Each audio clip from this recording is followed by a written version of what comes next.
მოთხოვნა ჰქონდა სოციალური დახმარება.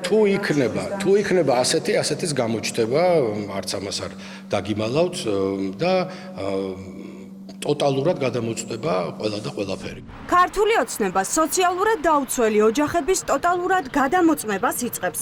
ათასობით ოჯახს სოციალური შემწეობა ირაკლი კობახიძის ამ დადგენილებით შეუწყდება. ახლა ჯანდაცვის სამინისტროს თანამშრომლები ოჯახ-ოჯახ დადიან და ადგენენ, ვის ეკუთვნის სოციალური დახმარება და ვის არა.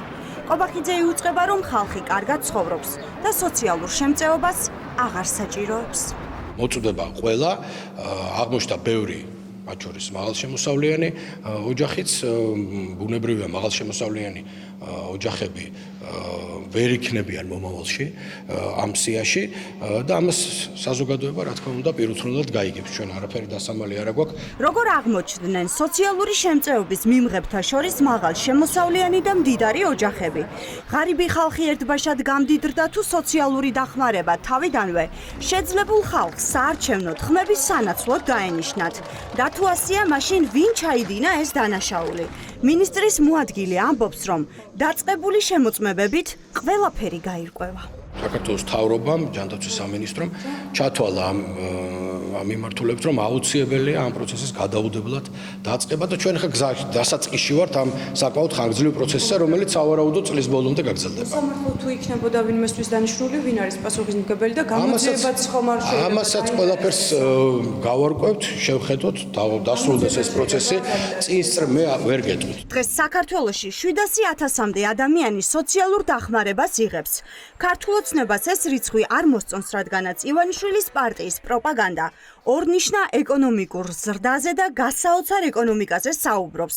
ამიტომაც თუ სოციალურ შემწეობის მიმღებთა რიცხვი 8%-ით შემცირდება, ქართული ოცნება იტყვის, რომ ეკონომიკური ზრდა ყველაზე თანაბრად აისახება.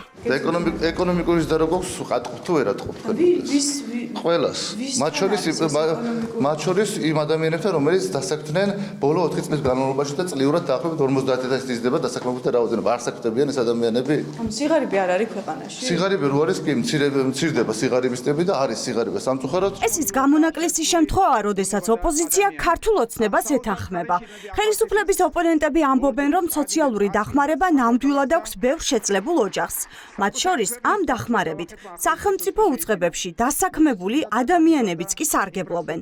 არჩევნების წინ ხმების სანაცვლოდ არაერთ შეძლებულ ქართული ოცნების მხარდამჭერს დახმარება დაენიშნა. სამაგიეროდ კი რეალურად გაჭირვებული ადამიანები ამ სიკეთის მიღმა დარჩნენ. ამას აკეთებდნენ წინა საარჩევნო პერიოდში და არა მხოლოდ ქართული ოცნების წარმომადგენლები, როდესაც ხმების სანაცვლოდ ადამიანებს პირდებოდნენ სოციალურად დაუცველთა სიაში მოხვედრას.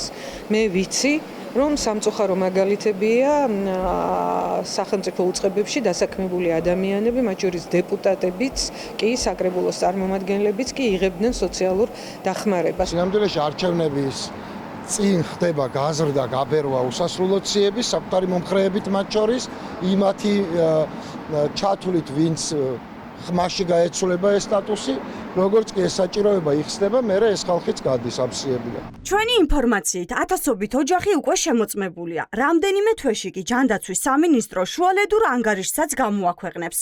ამიტომაც ახლა საინტერესოა გამოვლინდება თუ არა უკანონოდ და უსამართლოდ სოციალური შემწეობის დანიშვნის ფაქტები და დაიწყება თუ არა გამოძიება ამ საქმეზე პასუხისმგებელი პირების წინააღმდეგ.